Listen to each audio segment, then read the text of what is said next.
साथियों नमस्कार। साथियों आनंद से रहें और प्रकृति के साथ सुरक्षित रहें। आज ये आप देख रहे हैं, ये फैन पाम का बहुत ही सुंदर और आकर्षित पौधा है और ये मैं लेके आया हूँ। और जब स्टार्टिंग में इस पॉलीथीन से इसको निकालने की भी कला है। इसको एक दिन पहले पानी मत दीजिए और इसको ड्राई रहने दीजिए। तो ड्राई रहेगा तो फिर ये जो है धीरे धीरे इसको आराम से दबाव देके और निकाल लीजिए सुरक्षित। इस तरह से आपका पेड़ सुरक्षित रहेगा और पिंडी जब रहेगी सुरक्षित तो आपका पेड़ फिर कभी मर नहीं सकता है। अगर आप नर्सरी से लाए हैं तो ये देखिए एक टाइट है और इसकी जो इधर उधर की घास आस है उसको निकाल दीजिए और इसको पिंडी को थोड़ा सा इसकी मिट्टी हटा दें, जिससे आगे चल के जो आप मिट्टी गमले में डालेंगे उससे जड़ें सही रूप से आराम से पकड़ सकें। ये इस तरह से खोल दीजिए, क्योंकि ये चिकनी मिट्टी भी है, ये पेड़ को बढ़ने नहीं देती है आगे चल के। इसको ज़रूर निकाल दीजिए। ये सिर्फ वो लोग गमले में ही पेड़ के विकास के लिए अपना वो करते हैं, लेकिन इससे स्थायी रूप से जब आप लगाएं तो ये नहीं चल पाता है।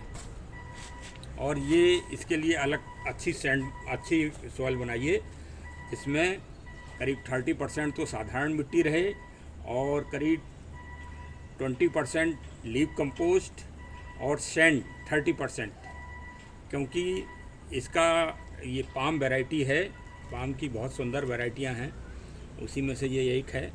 तो इसमें ड्रेनेज सिस्टम इसका अच्छा होना चाहिए, क्योंकि इसकी जो जड़ें होती हैं, अगर इसमें पानी रुक गया गमले में या ज़मीन में जहाँ भी आप लगाएं तो ये जड़ें इसकी गलना चालू हो जाती हैं। तो इस तरह से इसको काफ़ी इसमें बॉर्न मील भी मिला लीजिए, नीम खली मैंने मिलाई है और वर्मी कंपोस्ट भी मिलाई है इसकी पौष्टिक उसको बढ़ाने के लिए।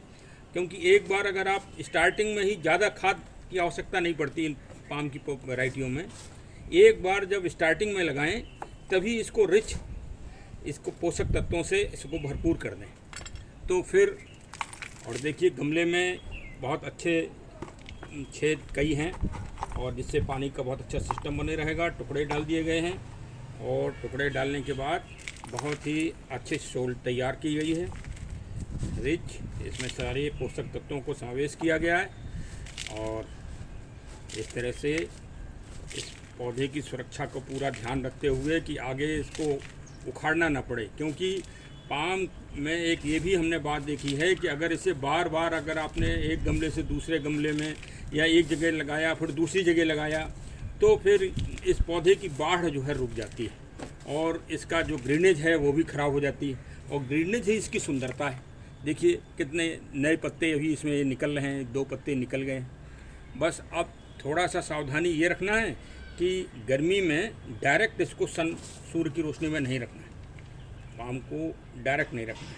और इसकी मिट्टी कभी सूख ना पाए, पूरी तरह से हार्ड ना हो पाए।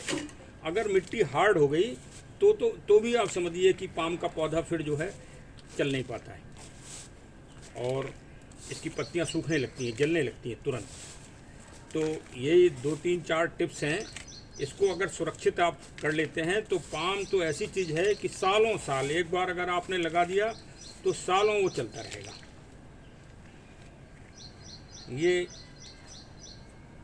एक बहुत अच्छी बात है पाम में। पाम की जितनी भी वैरायटियां हैं, कुछ पाम की वैरायटियां ऐसी होती हैं जो पानी को ज़्यादा संग्रह करती हैं और कुछ मरुस्थलीय होती हैं जो कम पानी में भी जिंदा रहती हैं। ये पौधा ऐसा है फैन पाम, भाई इसीलिए इसे फैन नाम दिया गया कि इसमें आकर्षण बहुत होता है, इसके पत्तों में सुंदरता बहुत होती है। ये सभी अच्छी जगह आपको, अच्छे घरों में, अच्छे बंगलों में, होटलों में आपको लगे मिलेंगे। और ये एक और पॉजिटिविटी है कि ये सकारात्मकता फैलाता है। इस पौधे में सकारात्मकता बहुत होती है पाम में। और पाम में ये है कि भाई जो भी संग्रह है वो इसके तनों में होता है। पत्ते तो इसके सूखे टाइप के होते हैं, पत्तों में तो कोई संग्रह होता नहीं। दीजिए साहब, लग गया सुरक्षित और ये कई साल के लिए इसे अगर हम छेड़ेंगे नहीं तो कई साल ऐसे ही हमने इसमें रिच इसकी शॉल बनाई है कि बहुत ही रिच कर दिया गया है। और इसको पानी को तब तक भरिए जब तक ये पूरा लबालब ना हो जाए, पूरा ऊपर तक भर दीजिए, जिससे इसकी जो जड़ हैं और मिट्टी जो पिंडी है वो और इसका पूरा तरह से अच्छा सेटअप हो जाए। जब जड़ों का सेटअप हो जाएगा तो आप ये समझिए कि आपका पौधा हमेशा हमेशा के लिए सुरक्षित लग गया है। देखिए इसकी सुंदरता, देखिए कितना अच्छा सुंदर है। और ये नई पत्ती निकल ही रही है।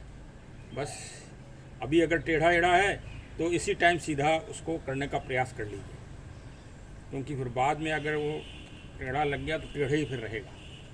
ये लीजिए साहब, सुरक्षित हो गया। लीजिए साहब, लग गया।